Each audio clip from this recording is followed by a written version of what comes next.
Assalamualaikum warahmatullahi wabarakatuh. Alhamdulillahirabbil alamin. Allahumma sholli ala sayidina Muhammadin. Teman dan sahabat semuanya yang dimuliakan oleh Allah Subhanahu wa taala, kita melanjutkan kajian kita di dalam kitab Fathul Mu'in, masih di dalam pembahasan salat berjamaah. Bismillahirrahmanirrahim. Qala al-musannifu rahimallahu taala, nafa'anallahu bihi wa bi ulumihi fi darini amin. Wakhtara, dan memilih al-imamu, siapa imam, ayyanuya, kepada berniat ia, ayyanuya, kepada berniat ia, az-zuhra, akan sholat zuhur, awil asra, atau sholat asar, masalan umpamanya, wala yata'arradu, dan tidak menyebutkan ia lil fardi, kepada fardu. Jadi kita lagi membahas tentang orang yang mengulang sholat ya. Jadi ada pembahasan sebelumnya adalah tentang seseorang mengulang sholatnya. Dia sudah berjamaah, kemudian dia mau sholat lagi, mengulang. Misalkan seseorang yang pertama sholat sendirian, kemudian ada temannya berjamaah. Setelah dia selesai sholat, dia melihat jamaah, atau ada segolongan orang mau berjamaah. Nah, dia ikut lagi. Itu sunnah ya. Itu sunnah. Atau walaupun dia lagi sholat yang awalnya adalah berjamaah, yang kedua berjamaah, maka sunnah juga mengulang seperti itu. Nah, tentunya dijelaskan di sini bahwa niat sholat yang kedua adalah tetap niatnya kefarduan, walaupun terjadi sholat tersebut yang diulang adalah sunnah. Seperti itu ya. Maka niatnya adalah mengulang sholat yang difardukan, seperti itu. Nah, di sini waktaro, memilih al-imamu, siapa imam. Imam annahu, bahwa sungguhnya, yanwi, artinya berniat ia, al-zuhra, kepada zuhur, wal asar, dan asar. Jadi di sini imam yakni imam haramain. Tentunya dia itu memilih bahwasanya seseorang itu yang mengulang sholatnya berniat kepada zuhur atau asar, dan tidak perlu menyebutkan kefarduan. Ya, misalkan usolli zuhra, usolli al-asra, itu yang kedua ya. Nah, pendapat ini warojahu, dan mengunggulkan siapa Imam Nawawi hu, kepadanya pendapat fi Raudhah, di dalam kitab Raudhah. Jadi pendapat yang di atas diunggulkan oleh Imam Nawawi di dalam kitab Raudhah. Lakinnal awwala, tetapi pendapat yang pertama, artinya apa namanya? Dia itu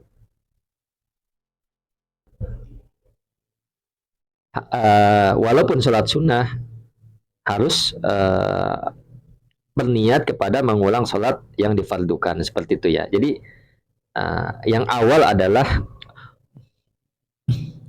murajjahul aksarina.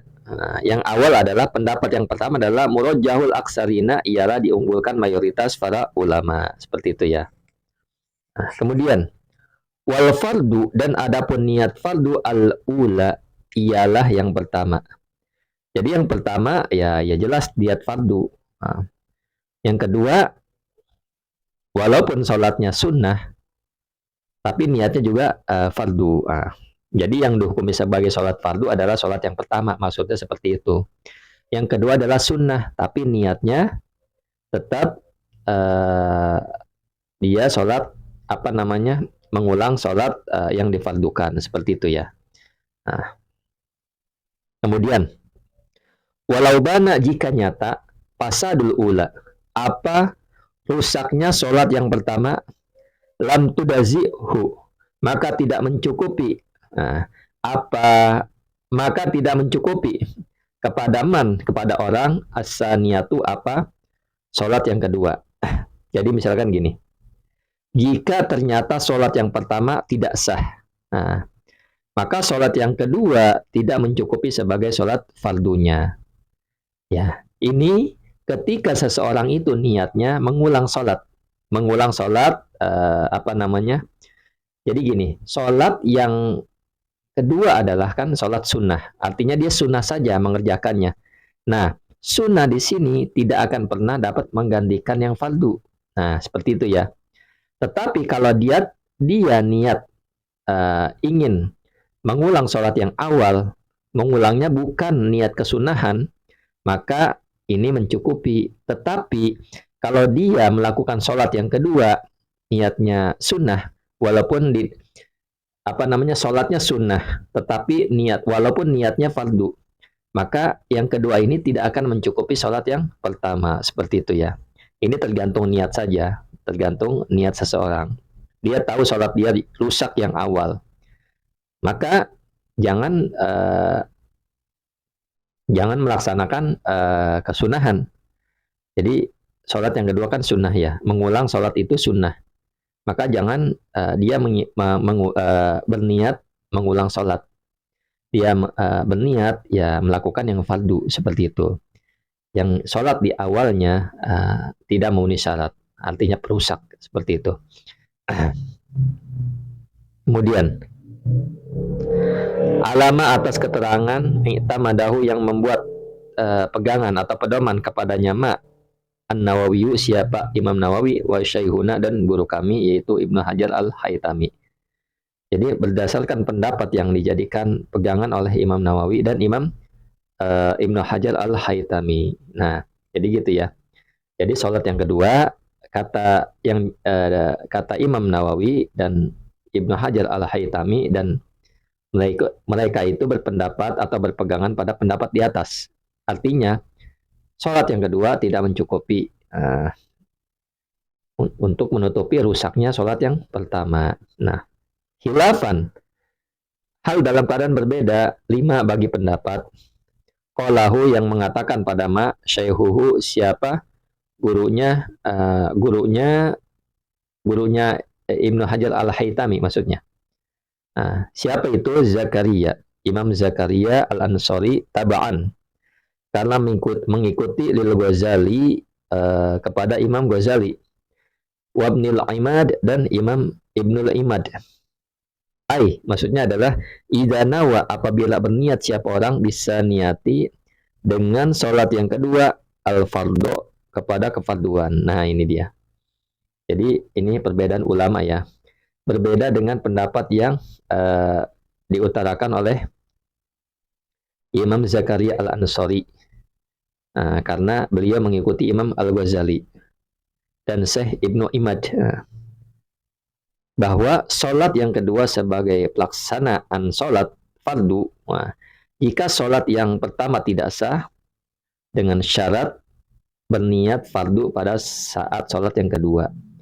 Jadi sah-sah saja menurut Imam Zakaria Al-Ansari dan Imam Ghazali, bahwasanya ketika seseorang yang memang merasa rusak sholatnya di sholat yang pertama, kemudian ia sholat yang kedua, maka ketika ia sholat yang kedua, ia berniat kepada yang fardu, maka itu sudah mencukupi. Kemudian Allahumma sholli ala Sayyidina Muhammad wa ala ali Sayyidina Muhammad.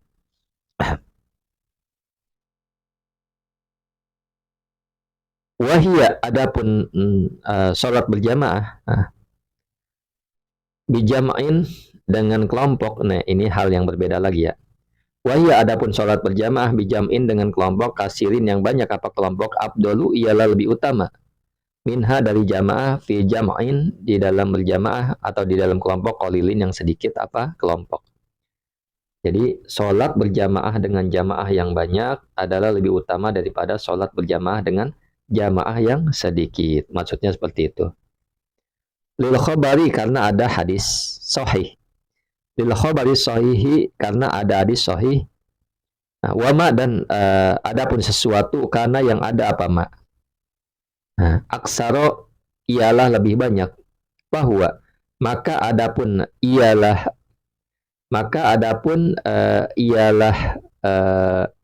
lebih banyak, ahabu ialah lebih disukai, ilallahi oleh Allah Subhanahu wa taala. Jadi gini, berdasarkan hadis sahih, sesuatu yang terbukti lebih banyak itu lebih disukai oleh Allah Subhanahu wa taala, seperti itu. Nah, jadi kalau jamaah sholat lebih banyak itu lebih disukai oleh Allah Subhanahu wa taala. Itu adalah hadisnya. Nah, kemudian illa linahwi bid'ati imami. Illa kecuali linahwi bid'ati imami karena semacam bid'ah imamnya. Ai al-kasiri artinya yang banyak, karofidi seperti Imam Rafidah, artinya seperti ini ya, ini sempalan dari Syiah ya, Rafidi. Wafasikin, karofidiyin, wafasikin dan orang fasik, walau bimujarrodit tuhmah, walaupun dengan semata-mata praduga, fal aqallu, maka adapun lebih sedikit, jamaatan dengan berjamaah, jamaahnya maksudnya tamyiz ya, bal infiradu, bahkan sholat sendiri, abdolu, ialah lebih utama. Nah, jadi gini, seseorang ketika sholat dengan jamaah lebih banyak itu lebih disukai oleh Allah Subhanahu wa taala. Nah, kecuali misalkan imamnya orang Syiah, Rafidi, ya, imam ya, apa namanya, Syiah Rafidah ya. Imamnya Syiah Rafidah. Nah, atau imamnya melakukan kebid'ahan, laku bid'ah. Nah, seperti itu. Jadi lebih baik jamaah yang sedikit, seperti itu. Atau bahkan lebih baik sholat sendiri, lebih utama. Atau imamnya orang fasik. Nah, maka lebih utama yang jamaah sedikit atau ia sholat sendiri. Itu lebih utama. Nah, walaupun seseorang ini menduga bahwa bukan keyakinan ya, artinya seseorang ini menduga bahwa imamnya orang fasik, imam Syiah Rafidah, seperti itu ya, atau pelaku bid'ah, seperti itu. Maka fal aqallu jama'atan, adapun jumlah yang lebih sedikit, jamaatan jamaahnya, bal infiradu, bahkan sholat sendirian, abdulu, ialah lebih utama. Nah, ini poinnya. Wa kaza, dan demikian. Nah, qalahu, yang mengatakan pada za, artinya wa kaza maksudnya adalah demikian ini lebih utama sholat sendiri atau sholat yang jamaahnya sedikit. Maksudnya seperti itu. Nah, qalahu berkata, telah berkata kepadanya demikian, syekhuna, siapa guru kami, tabaan, karena mengikuti li syaihihi, kepada gurunya guru kami, yaitu Zakaria, Imam Zakaria Al-Ansari rahimahumallahu taala, seperti itu ya. Jadi saya simpulkan sebagaimana dikatakan oleh guru kami karena mengikuti kepada gurunya. Jadi Imam Ibnu Hajar Al-Haytami itu berpendapat demikian. Nah, yang telah dijelaskan di atas ya. Lebih baik sholat sendiri daripada imamnya pelaku bid'ah, daripada imamnya orang fasik, daripada imamnya Syiah Rafidah dan sebagainya ya. Nah, ini pendapat ini diutarakan oleh guru kami, yaitu Ibnu Hajar Al-Haytami, dan gurunya, yaitu Imam Zakaria Al-Ansari. Kemudian wakaza, dan demikian juga. Nah, artinya lebih baik sholat sendiri, seperti itu ya. Nah, lebih baik sholat sendiri atau sholat yang jamaah sedikit, itu lebih utama. Laukana, jika ada siapa imam, la ya'taqidu, ialah tidak meyakini siapa imam, wujub ba'dil arkani, kepada kewajiban sebagian rukun-rukun,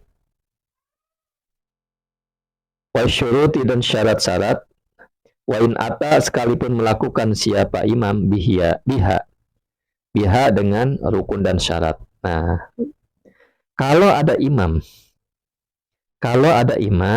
nah, ia tidak meyakini akan kewajiban sebagian rukun-rukun atau syarat-syarat, sekalipun imam itu melakukan rukun-rukun dan syarat-syarat, tetapi ia tidak meyakini. Maka dalam keadaan hal ini adalah lebih baik seseorang ini sholat yang jamaahnya sedikit atau ia sholat sendirian lebih baik, lebih utama. Misalkan begini, ini lain halnya sama di Masjidil Haram ya. Jangan disamakan karena kalau kita ke sana ya kita pindah mazhab. Misalkan di kampung ada seseorang yang berkeyakinan bahwa bismillah itu bukan termasuk surat Al-Fatihah. Maka ketika dia sholat tidak melafadzkan lafaz bismillah, langsung alhamdulillahirabbil alamin. Nah, itu ya. Alhamdulillahirabbil alamin.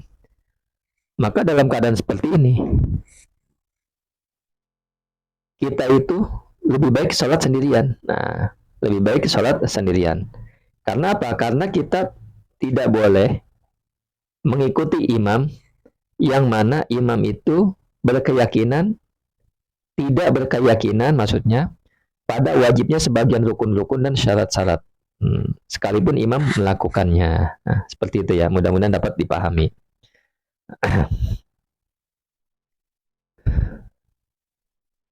Nah, jadi kita lanjut. Nah, ini dia. Li'annahu karena sesungguhnya imam yaksidu ialah bermaksud iya biha dengannya rukun-rukun dan syarat-syarat an-nafliyata kepada kesunahan. Bahwa adapun maksud mubtilun ialah membatalkan indana di sisi kami atau menurut kami. Nah, ini dia.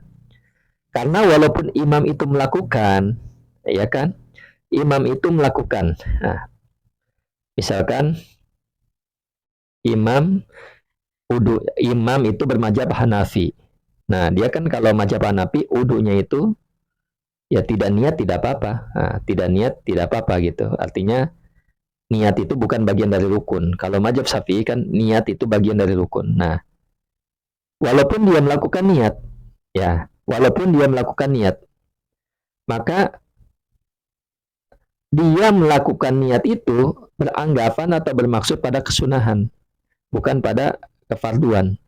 Berbeda dengan kita.